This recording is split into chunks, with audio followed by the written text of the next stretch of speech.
Hello, everyone. Welcome back to the channel.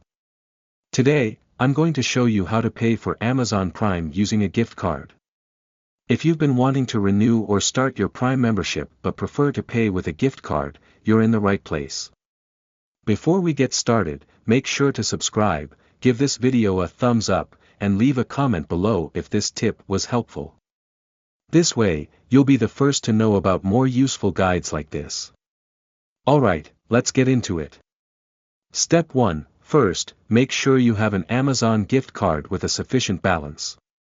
You can find Amazon gift cards online or in many retail stores.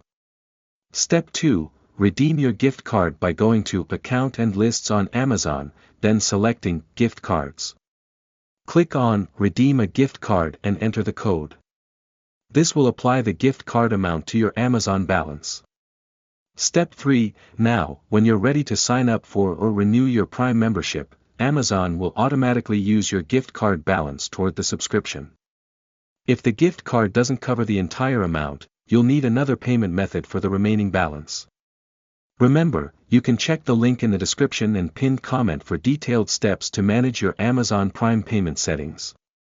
If this video helped you out, please hit that like button, subscribe, and let me know in the comments if you'll be trying this out. Thanks for watching, and enjoy all the benefits of Amazon Prime.